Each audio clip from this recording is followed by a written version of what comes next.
Welcome back, FLR community. I hope you're all well and having an incredible day. As you can see, I'm actually joined by many members of the FLR finance team, and we're going to be talking about the Clover Protocol, Hermes Protocol, and this Raffle as well, what you may have heard about. So first and foremost, thank you all for joining us today. And yeah, would you like to briefly introduce yourselves? Definitely. So as most of people might know, my name is Nick, and I'm the CEO of FLR Finance. And next to me is Nilda, or I don't know if she wants to share her name. And she's a product designer and project manager in FLR Finance. And I will leave the rest of the team to kind of go through. Hi, my name's Darren. You guys know me as Thanasimos, and I've chatted with most of you guys on Thursdays. I'm one of the project managers at FLR Finance, and pass it on to Senior Faker. Yep, so that's me. Real life name is Thomas. I'm a somewhat new Solidity dev working over here, and was the main guy behind the raffle.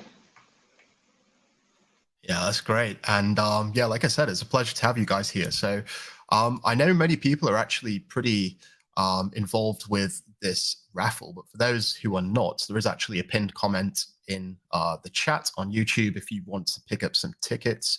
There's all of the links, and there's actually a useful, I guess, Q&A sort of thing here, which allows you to sort of get involved. But this is what it looks like. For those who are interested, you can purchase these tickets, and it's basically a raffle system. And this is all to do with the Clover Protocol. So do you guys want to maybe give an overview of what the protocol is, the Clover Protocol, and we'll go from there? Definitely. So the Clover Protocol was initially designed as a more fair, let's say, way to distribute NFTs and generally art. As we might know, so far in the art industry, especially in the traditional art industry, most people are participating in auctions or direct sales. It's not that accessible to majority of, let's say, mainstream users, because it's either kind of membership based, or the price starts way too high for most of people to consider to buy something of high-end art, let's say. Clover Protocol was designed in order to kind of solve that problem, to give the artists and also the auction houses an ability to kind of distribute their artwork through a more fair distribution protocol, as in kind of raffle the item out to all the participants of a contest. And that's kind of how that started. The main, I would say, person behind the idea, people behind the idea, is Nilda, Thanasimos, and Delvin initially. And from there on the development, of course, Thomas continued from there on the pretty awesome so far execution. And now it works as that for us in FLR Drops system. And for other people out there, it is mostly a B2B raffling system. So there are many companies out there who make raffles either internally or for marketing purposes. And now they would have this tool which allows them a more transparent and, let's say, fair and understandable way to raffle things out to their users. Yeah, nice. And one thing that I picked up there, which I think is really important to highlight, is this idea that, there may be some high value items, and having a raffle, it means that anyone can really participate and have a chance at winning something, pretty valuable, what they might not initially be able to afford straight away. Exactly. And with Hermes protocol, which is launching very, very soon,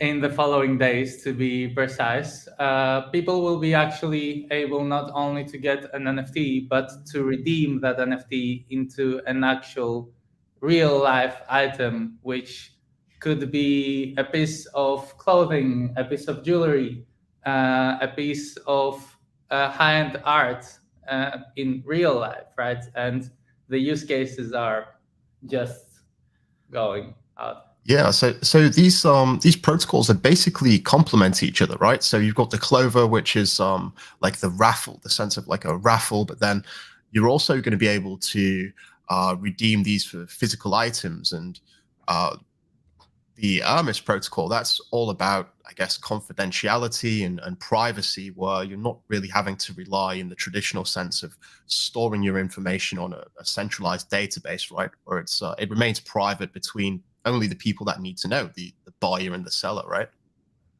Yeah, exactly. And more specifically, it gives the ability to the buyer himself to have full custody of his data, because there might be eventually in the long term multiple sellers for a specific item or multiple manufacturers for something specific. It's in the hands of each user to choose who they will trust their information to in the long term. That's the vision, at least for the long term life of this protocol.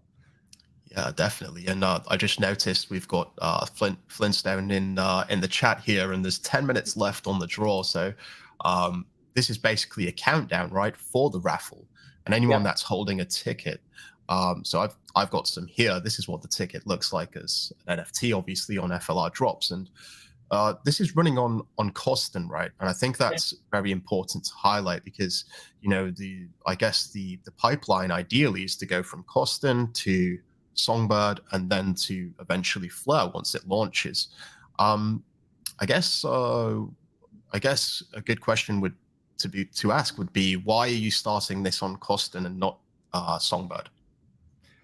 Definitely. Well, it's very, very important to kind of understand why in the traditional world of technology things take some time, and why there are several pipelines. Things can go very, very wrong especially when you deal with users' funds. And it's very, very important to both test whatever you have built with a huge flow of people before you kind of go ahead and release it to production. The more people, the merrier, right? And that's what testnet gives you.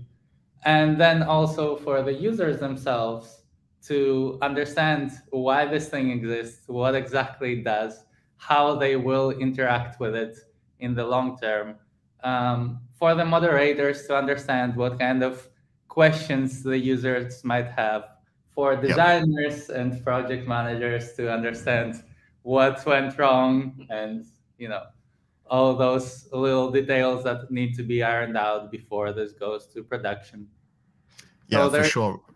There's tons of important things for a product to be released on a testnet, and gladly we have Costin for that. Yeah, and I think it's really great that it's all good asking people to test this on Costin, but you're really trying to, I guess, make it the norm, and you're incentivizing people with these sticker packs, which I think look great. And it's also incentivizing the people who have been participating and earning that CFLR, whether that's through delegation or just participating in the network and Costin itself and earning CFLR. And some people may have managed to accumulate a nice amount of tickets, and I guess this is their reward. They're going to have a better chance. There was something that I wanted to bring up, which I think is a really interesting concept, in the fact that, let's say you have 100 tickets, and there's going to be a point where each of these tickets are going to slowly be revealed, right? And that would make the tickets which haven't been revealed, if the prize hasn't been revealed yet, that's going to statistically make them a little bit more valuable, right? So it's going to sort of bring a different dynamic to this whole concept. Theoretically, yes. Hopefully, users will act as they would act on Songbird, let's say. But I believe that's a question which would be easier answered, let's say, when this protocol is released there.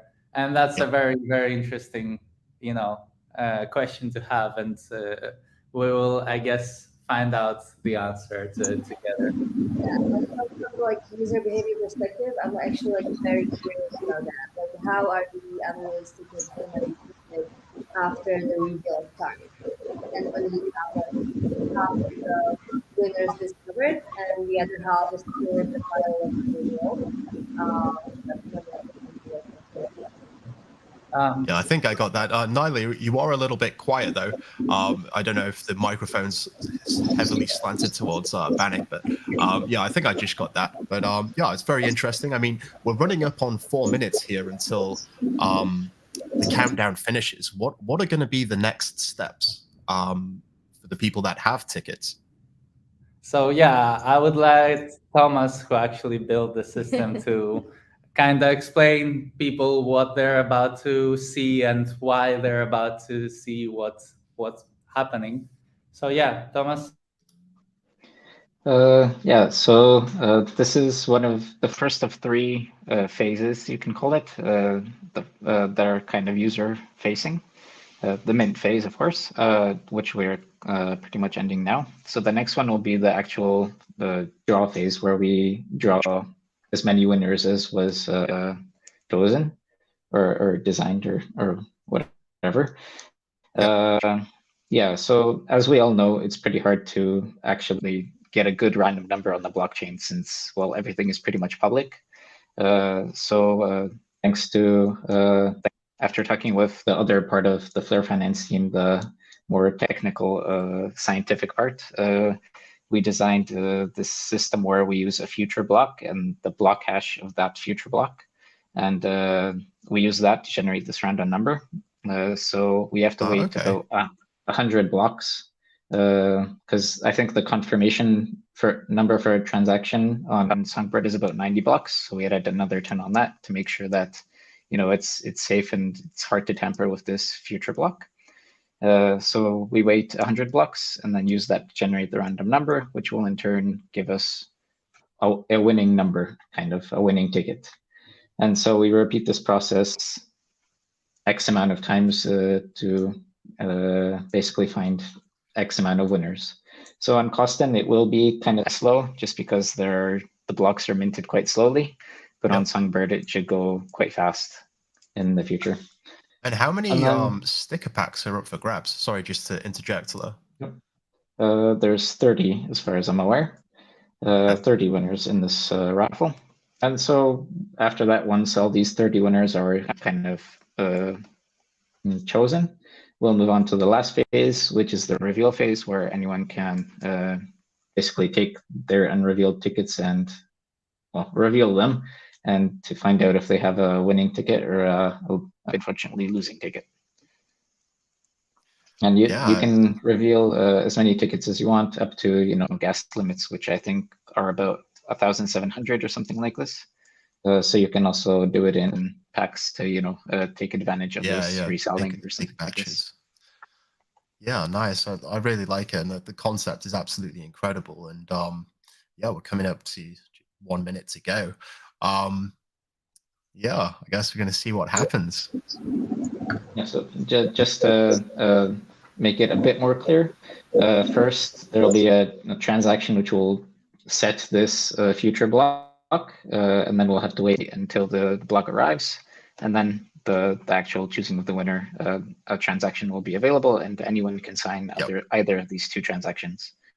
So yeah, of course. Completely, once the raffle is run, anyone can take it past any of these steps pretty much.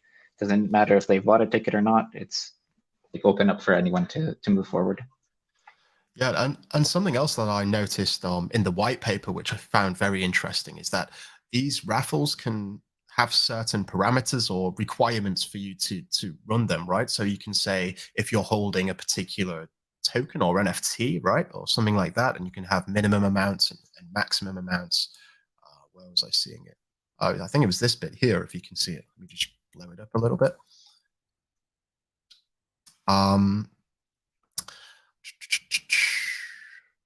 Oh, here we go. Yeah. Once the minimum ticket is being reached. It's ending right now, by the way, John. Oh, I got carried away there. There we go. Sorry. The minting phase is now over, so let's start drawing winners. Yes. Yeah, let's give it a quick. Let's see. So this is where we're waiting for the future block, right? And people can select this and basically lock in a block which is going to determine a future winning ticket. Is that right? Yes, exactly. So if you have a custom wallet set up, you can be the one to do it, or else, I don't know, someone from chat.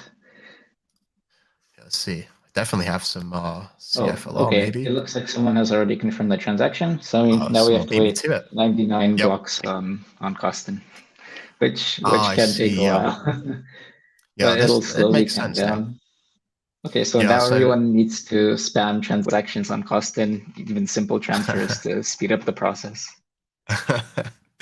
Yeah, so what's happening now basically is just a process that the draw is finished, and now we're picking the winners, but without revealing them. So this process of drawing a winner. The mint is finished, and now is the draw, kind of. Yeah, exactly, pretty much, yes. And then once this stage is finished, and there's 30 winners that have been drawn in this process, then it's going to go to the next stage where people can reveal their tickets to see if they've got a winning ticket, which has been determined at this stage. Exactly. Yeah, no, I like it. It's a really, really good concept, and it looks like it's working as expected. Numbers going down pretty fast. I guess another topic to maybe talk about is the protocol Hermes, right? Because that's something that is very novel to FLR finance, and this is basically going to be the physical deliverable side of it. So these sticker packs, they're obviously physical. It's not much of a sticker pack if it's just a digital sticker pack. It's not going to stick to much, right? So these are going to be delivered all around the world, I'm assuming. And yeah, so I guess what's the next process for people who may reveal a winning ticket? So yeah, very, very soon. Well, what you're looking at on the screen here will happen 30 times, obviously, first, before anybody can reveal their tickets. And then after that, we will wait a day or so to evaluate what happened with Clover to make sure that everything went as expected on our side and on the backend. But once we release kind of Hermes, there will be a user-facing kind of part of the website where people will be able to see all the physically redeemable tokens, let's say, that they own on their wallet. And they will be able to choose any one of those in order to redeem it with a very simple form, which looks very, very much like your everyday e-commerce, let's say, website. Yep. Users will be able to fill in their personal data, like first name, last name, address. In some cases, it will be a phone number, such as like high value items, etc. People like UPS or DHL obviously need your phone number in order to contact with you if something happens. And once they submit their information, so they would need first actually to approve their NFT against the redemption contract and then submit their information on chain. Then we will receive that request, let's say, and they will be able to see kind of a status of what is going on with their order. If it was accepted, if there was some kind of issue maybe with their address or anything like that, then it might get rejected, for example, and people will need to do it again. Exactly like you do it in an e-commerce store, right? Yeah, yeah. Nice. Besides that, something to mention is that yes, we will be delivering worldwide, except for countries which the law or shipping services do not allow us to do so, Yeah. which obviously we will need to reject and explain to the user why the item was rejected for delivery. And of course, they would be able to sell the item on the secondary market, for example, and hopefully gain from that, right? So yeah, I don't know if anybody wants to something. I was going to add. Sorry, Thanasimos. I think you're just about to say something. I see you unmuting. Maybe. No, that's fine. Yeah. I was just going to add that the redemption process, that the NFT that you're redeeming, it only gets redeemed at the very end of the process once the tracking info has been resubmitted to you, which then you as the redeemer now has the proof that this item is being shipped to you, and at that point your NFT is redeemed. Up until then, you don't lose your NFT, and so if it ever gets rejected, you get that back, and you'd be able to sell it if you decided not to try the process again, or you could try it again and try to work out whatever the issue was. Yeah, that makes sense. I wanted to just bring to people's attention, this protocol right now, it's basically strictly for FLR Finance. You're obviously doing it on Coston, and then it's going to be on Songbird eventually, but it's going to be you're going to have to verify the people that are providing physical items, right? And verify that there is already the physical item there and made, and it's not some sort of crowdfunding thing where people buy these raffle tickets and then they create the item. Is that correct? Yeah, that's definitely correct. So this whole process will be, so those protocols will be only available to KYC'd businesses and individuals which we have high trust to. And then for most of items and for entities that are, let's say, not known for shipping real life goods, we will require them to ship the items to us as, let's say, a collateral and proof of that the items exist. Yeah, nice. Do you guys have any other raffles that you may be bringing in the future that you can talk about, or are you trying to keep that under wraps for now? I don't know, Delvin, what do you think? Maybe. I've had some whispers on the Discord. Yeah, definitely. So the first, I believe, raffle. So there will be a limited, first of all, amount of raffles, which we will run as FLR Finance to start with. We will, of course, not say limited to what or the reasons, etc. So there will be let's say, set rarity even to your revealed, but the tickets which lost, because the events might not continue for an eternity. But the very first raffle, which will come to the Songbird network, will be FLR Finance branded 18-karat gold golden necklaces, if I'm not mistaken.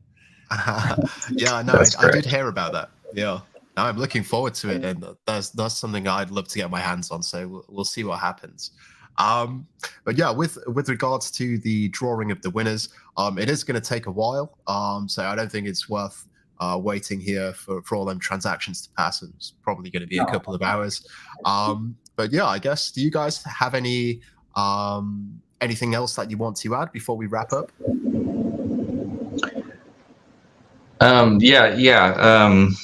one thing that I wanted to add was just on the idea of what this raffle system can do for artists in the future as this grows. I think it's going to be really interesting to see sort of the price discovery mechanism that hasn't really been tried before, right? If you had a piece of high value art, the only way for that to acquire high value was for one individual to be willing to purchase that piece of art from you for a high price, or then trade it to one other person for a high price. But in this way, I think it's going to be interesting to see what happens as the community sort of gets to determine the value of art from an artist by how much interest they show in the system. And so if the artist is running a raffle for one of their pieces, and maybe one individual who likes their art doesn't have the capital for this to purchase it at a very high price, but then you have many individuals willing to purchase a ticket to try to acquire that. The valuation of that piece of art in my mind would be kind of the accumulation of that interest rather than one single purchase.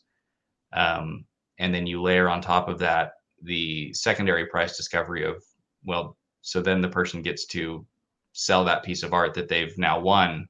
And so you've got kind of two layers of price discovery, but you've already laid a base of interested people by those that had come in and participated in this process. Yeah, I think that's a really important concept as well. Go on, Bannik. Do you have something to add to that? Yeah, one last thing I want to add actually to Hermes protocol is that a very, very important aspect of physical redemptions and e-commerce as a whole, right, is first of all the dispute mechanism, which means that if something went wrong with your shipment, or the piece was broken or damaged during the shipment, I don't know, you have some insurance claim, which a lot of the high value art will be directly insured while shipped. You will be able to claim that dispute using your proof of redemption, let's say, which is a file provided to you while you redeem the item. And in the future, you would be able to go back to your, let's say, vendor or us and say, hey guys, there was this problem with this item. Here's the proof of redemption, and here's the proof that the item is broken, let's say, or was damaged during shipment, which is very, very important. And the second very important aspect, I believe, which is important to mention, is that we are going to launch this protocol on various networks. Hopefully, it will be one of the first ones that we will start introducing to more networks than the FLR community itself, such as Ethereum, possibly, and more. Of course, our partners, hopefully, XDC, LGCY, etc. But yeah, that's I believe those two are the most promising, let's say, future goals of our team regarding both physical redemptions and raffles. Yeah, I mean, it really is a novel protocol, or a set of novel protocols, and it's great to see innovation, especially the fact that it's starting here on FLR, you know, obviously for good reasons, you know, very cheap and whatnot. So it's a good place to test things out. You know, I imagine if you was testing this out on Ethereum, it might be a different story, maybe not even feasible. But yeah, any closing comments from you, Aseno or Faker? Maybe just kind of a short remark that, you know, I came from the community. I got involved in DeFi in general, taking part in the beta program last year, whenever it was. So, you know, it's kind of nice to come full circle from a beta, a test kind of thing, to now testing on cost and as an actual dev working for for FLR Finance. So, you know, it's really nice, and the team is doing a lot of crazy stuff in the background that I'm not really aware of, but there's just like so much going on that, you know, be prepared because it's pretty crazy. Yeah, well, you're obviously doing an incredible job with this protocol. You know, it looks like it's running very smoothly, and I really can't wait to see it kick off, you know, and this party to really get started with all of these redemptions and whatnot. But yeah, I guess on that note, you know, it's been a real pleasure having you guys on. Thank you so much for introducing the community to these protocols, and yeah, hopefully speak soon. All right. Looks like we Thank you already so got much a for winner. coming. Yep. Thanks for having us, John. Thanks, see We you later. officially have a winner finally. So Oh, we that's do. Oh, yeah. Oh, Yeah. one By the way, that score doesn't mean out that of you can 30. go reveal yet. That just means that the system has drawn a winner, but you have to wait till they're all drawn before the reveal phase. So don't Yep. get too excited. 30 more to go. There's still more waiting. It's still soon. Thank you so All right, much. guys. Thank you. No problem. Thank you. everyone. See you later. See you Bye-bye. later. Mission Control, we have liftoff.